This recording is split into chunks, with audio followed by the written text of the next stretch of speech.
Hello दोस्तों, today we are going to start our another lecture, power in international relations. Power किसको कहते हैं और इसके बाद फिर इसके टाइप्स, फैक्टर्स और जो नेशनल पावर के इंग्रेडिएंट्स क्या होते हैं। पास्ट पेपर में इसका एक ही क्वेश्चन आया हुआ है। तो सबसे पहले इसकी डेफिनेशन देखेंगे हम। तो पावर की डेफिनेशंस तो बहुत सारी और कोई भी बना सकता है, लेकिन इंटरनेशनल लेवल पर पावर की डेफिनेशंस इंटरनेशनल स्कॉलर्स ने या फिर पॉलिटिकल साइंटिस्ट जो थे उन्होंने दी थी। वो वेरियस डेफिनेशंस डिपेंड करती है, ठीक है। तो यहाँ पर हमने दो डेफिनेशंस लिए पावर की। पहली तो है ability of a state to influence, coerce और कंट्रोल अनदर स्टेट और नॉन स्टेट एक्टर। किसी भी कंट्री की एबिलिटी हो किसी और कंट्री को इन्फ्लुएंस करे, कोर्स मतलब यूज़ ऑफ फोर्स अपने टर्म्स मनवाने के लिए, या फिर कंट्रोल करे दूसरी स्टेट को या फिर नॉन स्टेट एक्टर को, उसको कहते हैं पावर। अभी नॉन स्टेट एक्टर कौन से? Non state actor means international organisations या फिर NGOs, national non government organisations वगैरह हो गई, ठीक है, या फिर टेररिस्ट ऑर्गेनाइजेशंस, उसको कहते हैं नॉन स्टेट एक्टर्स। उसके बाद दूसरी डेफिनेशन हमारे पास है the ability to influence the behaviour of others to get the desired outcome. अपने टर्म्स मनवाने के लिए किसी और कंट्री या फिर नॉन स्टेट एक्टर को हम इन्फ्लुएंस करें, हमारे पास इतनी एबिलिटी हो कि हम इन्फ्लुएंस कर सकें उस स्टेट को, तो उसको कहते हैं पावर। ये डेफिनेशन दी थी जोसेफ नाई जूनियर ने, जो कि एक पॉलिटिकल साइंटिस्ट है। उसके बाद हम देखते हैं कि पावर क्या क्या है। क्या असल में पावर कुछ भी हो सकता है। कोई एक गोल, डिज़ायर्ड गोल हो सकता है किसी का, इन्फ्लुएंस हो सकता है किसी के ऊपर, सिक्योरिटी हो सकती है किसी की। हम कहते हैं इसके पास पावर क्या है, कौन सी पावर है इसके पास? सिक्योरिटी। अमेरिका के पास सिक्योरिटी, या फिर चाइना के पास इकोनॉमी, या फिर रशिया के पास रिसोर्सेज। ये उनकी पावर्स हैं, ठीक है। उसके बाद हम देखते हैं कि factors that define power. Power के फैक्टर्स क्या हैं जो पावर को डिफाइन करते हैं। जैसे मैंने अभी बात की, मिलिट्री है जैसे अमेरिका हो गया, इकोनॉमी है जैसे चाइना हो गया, टेक्नोलॉजी है जैसे जापान हो गया, पॉलिटिकल क्लाउड है, रिसोर्सेज हैं, political culture, leadership, ideology. Ideology भी एक पावर हो सकती है जैसे कायदिज़्म के पास थी, ठीक है। ये सारी चीज़ें पावर को डिफ़ाइन करती है। अभी हमारे पास पास पेपर में क्वेश्चन आया था कि नेशनल पावर के इंग्रेडिएंट्स क्या हैं। These are the ingredients of national power, military, economy, technology. अभी इसमें आपने एग्जांपल दे के डिफ़ाइन कर देना है, आपका क्वेश्चन हो जाएगा। जैसे हमारे पास के what are the ingredients of national power of Pakistan, तो उसमें हमारे पास जियोग्राफी हम कह सकते हैं, ठीक है। उसके पास हमारे पास फिर रिसोर्सेज भी कह सकते हैं, ठीक है। ऐसे कोई मिलते तो नहीं है Pakistan in terms of Pakistan, या फिर पाकिस्तान की जो पावर है इंटरनेशनल लेवल पर। कोई और कंट्री ले लें, यूनाइटेड स्टेट्स ले लें, उसकी जियोग्राफी ले लें, उसकी मिलिट्री पावर देख लें, ठीक है। उसके बाद हम देखते हैं कि टाइप्स ऑफ पावर। टाइप्स कौन से हैं पावर के? Basically in international level there are 3 types of power. जो पहले हमारे पास थे 2 पावर थे, hard power and soft power. तीसरा पावर जो टाइप जो पावर की जनरेट हुई, स्मार्ट पावर, जो कि इन दोनों का मिक्सचर है, इसलिए मैंने बीच में लिख दिया है दोनों के, ठीक है। अभी हम हार्ड पावर की बात करें तो hard power traditional in nature है, ठीक है। और सॉफ्ट पावर जो मॉडर्न है। जैसे पहले हमारे पास सेंचुरी से पावर को गेन करने के लिए क्या करते थे, जंगें लड़ते आते थे, और जीतता कौन था? जिसके पास मिलिट्री माइट थी, जिसके पास ताकत ज़्यादा थी, जिसके पास आदमी ज़्यादा थे, ठीक है। Economic and military coercion to influence the interest और बिहेवियर्स ऑफ अदर कंट्रीज़, ठीक है। इकोनॉमी और मिलिट्री। अभी देखें हमारे पास में जितने भी वॉर्स वगैरह हुई हैं, उनके पास जिसके पास इकोनॉमी और मिलिट्री माइट थी वही विनर्स होते थे फाइट में। उनके पास ये पावर होनी लाजमी थी, ट्रेडिशनल पावर, ठीक है। ये है जो हार्ड पावर और एग्रेसिव इन नेचर, ठीक है। Use of force, hard power में हम क्या करते हैं? Use of force. अभी इसका कंपैरिजन अगर हम सॉफ्ट पावर से करें तो a kind of power that attracts और convince as opposite to coercion to change and influence the people and countries preferences, ठीक है। अगर हम सॉफ्ट पावर की बात करें as compare to hard power, soft power क्या है? सॉफ्ट पावर हमारे पास, अगर हम किसी कंट्री को इन्फ्लुएंस करें, मिसाल तौर हम पोस्ट मॉडर्निज़म में, एक हमारे पास पोस्ट मॉडर्निज़म में मीडिया का यूज़ होता था, ठीक है।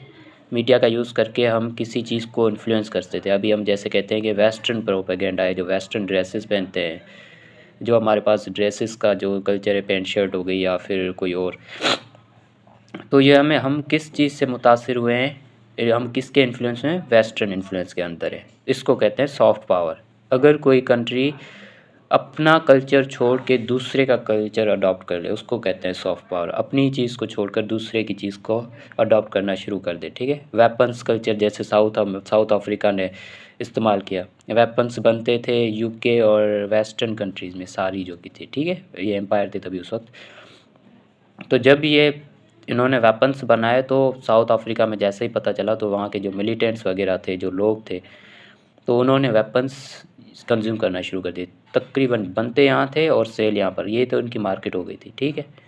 इसको कहते हैं सॉफ्ट पावर, इन्फ्लुएंस करे चीज़ों को, ठीक है, in terms of economy, in terms of culture, in terms of media, in terms of जो भी आजकल चीज़ें है। जैसे अभी हम टिकटॉक की बात करते हैं, अभी हमारे पास रिसेंटली अभी एग्जांपल आया था, वेस्टर्न कंट्रीज़ जो कि बंद कर रहे हैं टिकटॉक को for the use of officials के यूज़ को बंद कर, टिकटॉक को बंद कर रहे हैं। क्यों?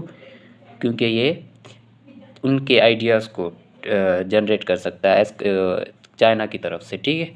मिसाल तौर अभी कोई टिकटॉक यूज़ कर रहा है, चाइना का कोई प्रोपेगेंडा आ गया तो वो उसको इन्फ्लुएंस कर सकता है, इसलिए उनको ये वेस्टर्न कंट्रीज़ कहते हैं these are the TikTok apps and like these are major agendas of China to change our sovereignty, ठीक है। वो चेंज करना चाहते हैं हमारे नेशनल लिस्ट वगैरह को, ठीक है। तो इसको कहते हैं soft power.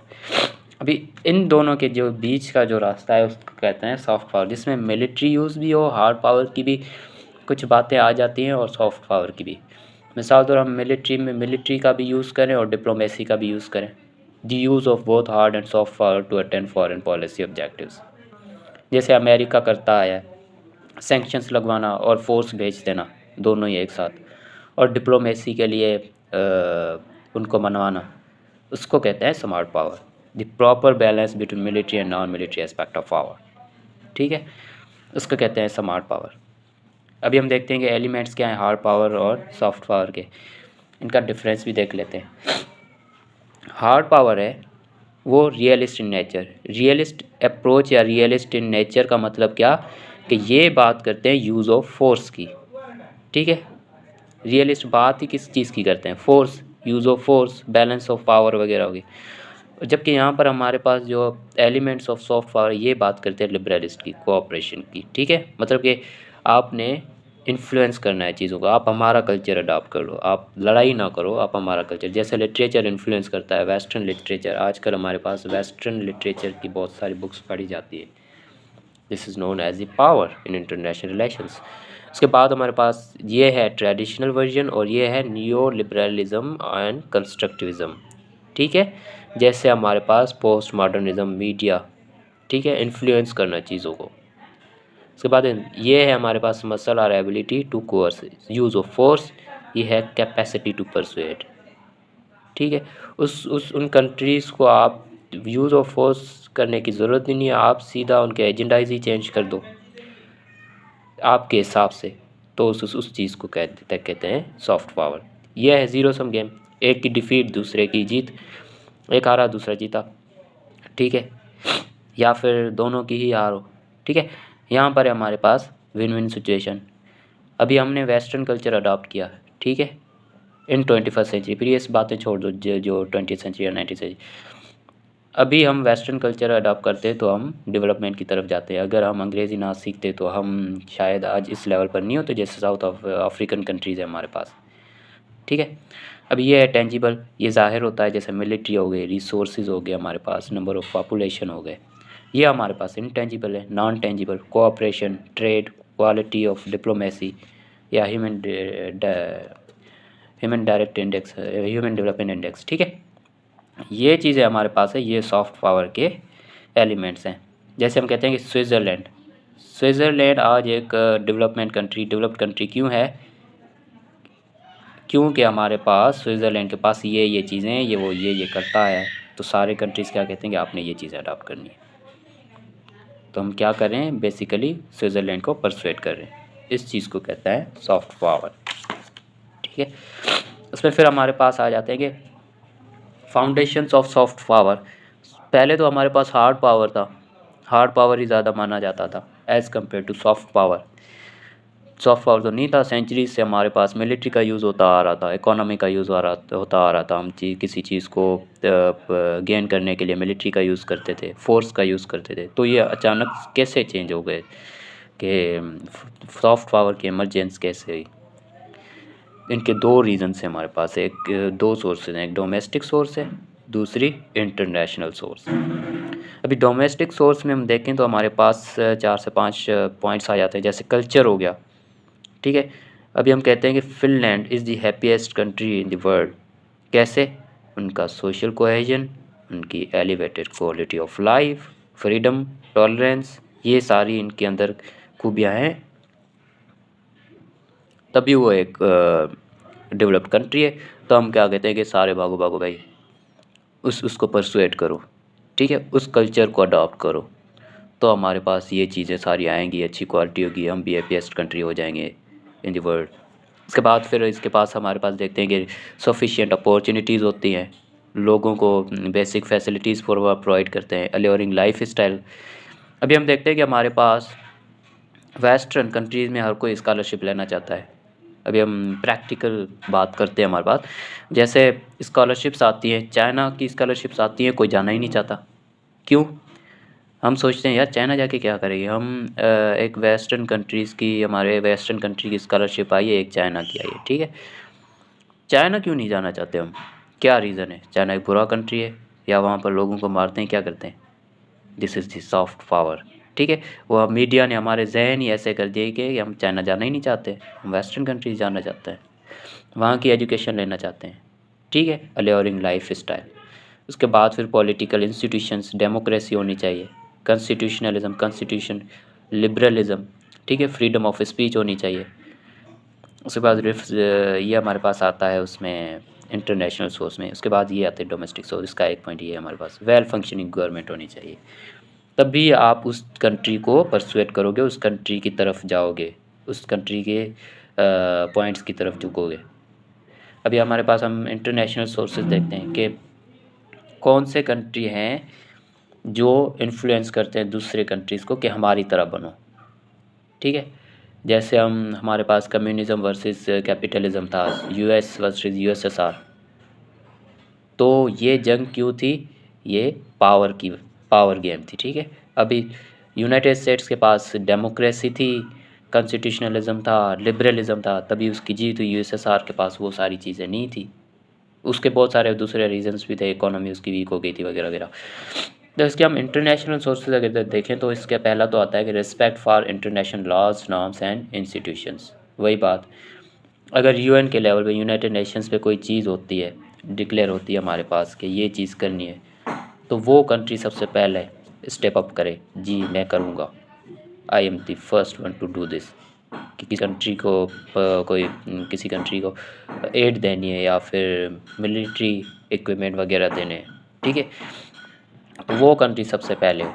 Fundamental reliance on multilateralism, अपने ही बात ना करें, कलेक्टिव सिक्योरिटी की बात करें, ठीक है, कि हमें कलेक्टिव सिक्योरिटी की बात करनी चाहिए। हमें अकेला पावर नहीं गेन कर रहा, मैं अकेला फोर्स नहीं बढ़ा रहा, अपनी मिलिट्री नहीं बढ़ा रहा, सबको बढ़ा रहा, सबके इक्वल होनी चाहिए।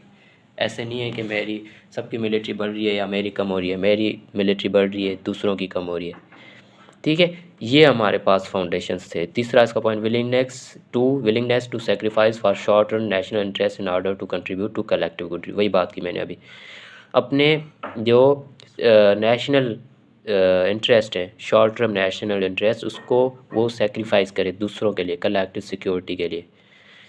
उसके बाद फिर लिबरल फॉरेन इकोनॉमिक पॉलिसीज़, ठीक है, ग्लोबलाइजेशन की बात करें जो। उसके बाद फिर आता है respect for international treaties and alliance, जो सच्चा हो अपने अलायंसेज में, अपनी ट्रीटीज़ में खड़ा उतरे अपनी इसके में, वो इंटरनेशनल अलायंसेज में। जैसे यूएस हमारे पास खड़ा नहीं उतरा था 20th सेंचुरी की बात करें, 1965 और 71 की। तो अभी जैसे 21st सेंचुरी में कहते हैं कि eastern rise of east, China, Russia वगैरह। ये क्यों ईस्ट? क्योंकि ये चाइना एक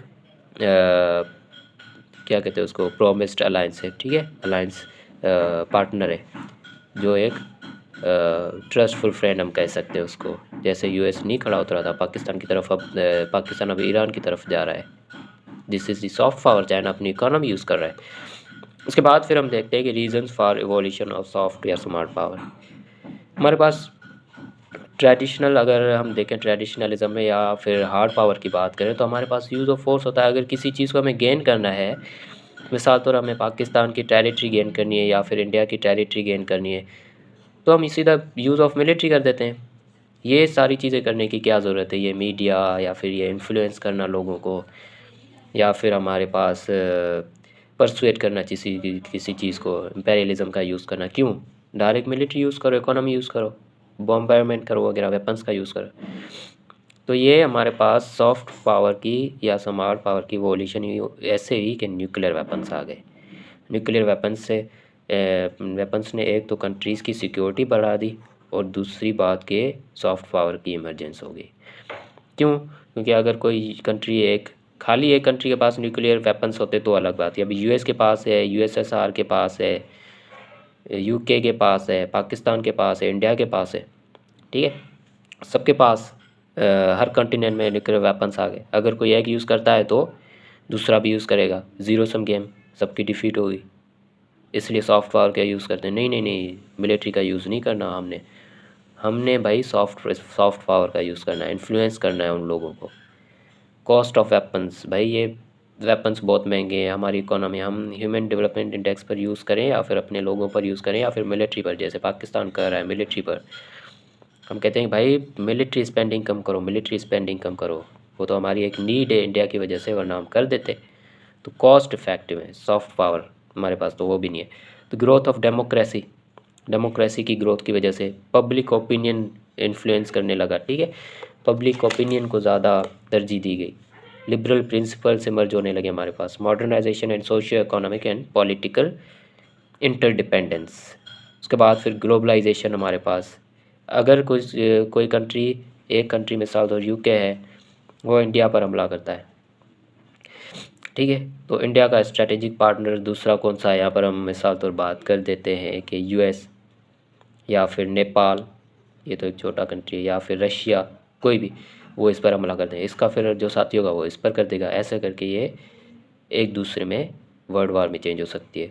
तो globalisation is one of the basic reason. और इसके जो इकोनॉमिक जो रिलेशन है वो अभी जैसे रशिया यूक्रेन चल रहा है, ठीक है, ये वार चल रही है ना रशिया यूक्रेन की, अभी पूरे वर्ल्ड पर इसका इम्पैक्ट हो रहा है। जैसे prices of oil and gas बढ़ गई है यहाँ पर, जो रशिया और यूक्रेन के जो साथ में जो समुंदर है यहाँ पर, ठीक है, यहाँ से जो वो बोट्स गुजरते हैं वीट के या राइस के या फिर फूड के, कोई भी, वो इन टैक्स बढ़ा रहे हैं क्योंकि उनको ख़तरा है कोई हमारी अगर बोट या फिर जहाज़ हमारा कोई इन्होंने पकड़ लिया तो फिर वो तो लॉस हो जाएगा ना। टैक्स बढ़ा रहे हैं। रशिया और यूक्रेन सबसे ज़्यादा वीट यही प्रोवाइड करते हैं, तो ये जंग में लगे हुए हैं, तो ज़ाहिर ग्लोबलाइजेशन की वजह से प्राइसेस बढ़ गई है, इम्पैक्ट होता है। तो इसीलिए सॉफ्ट पावर की इमरजेंसी हुई। और दूसरी बात, last but not the least, हमारे पास है इंटरनेशनल ऑर्गेनाइजेशंस, यूएन। अभी रशिया ने हमला किया यूक्रेन पे, तो यूएस पर एक असेंबली बिठाई जाएगी, जनरल असेंबली में, जैसे यूएस और यूके अभी कर रहे हैं कि भाई हमारा साथ दो, आप पास करो रिजोल्यूशन, ठीक है। तो इंटरनेशनल ऑर्गेनाइजेशंस भी इमर्ज होने लगे, इसीलिए हमारे पास सॉफ्ट पावर की इमरजेंस होने लगी, ठीक है, एवोल्यूशन होने लगी। तो this is all about the power.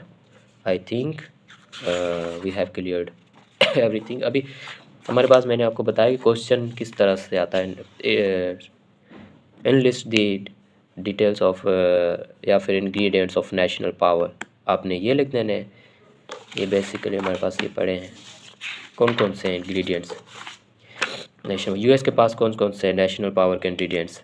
एक तो जियोग्राफी है, ठीक है, दूसरा मिलिट्री है, तीसरा मीडिया है, चौथा कॉन्स्टिट्यूशन है उनका, पांचवा उनकी पॉपुलेशन है, ठीक है, डेमोक्रेसी, उनके इंस्टीट्यूशंस, और फिर हॉलीवुड, कुछ भी हो सकता है, उनके जो इकोनॉमी जनरेट करे, उनकी इंडस्ट्रीज़ वगैरह हो गई, ये है ingredients of national power. Okay, thank you.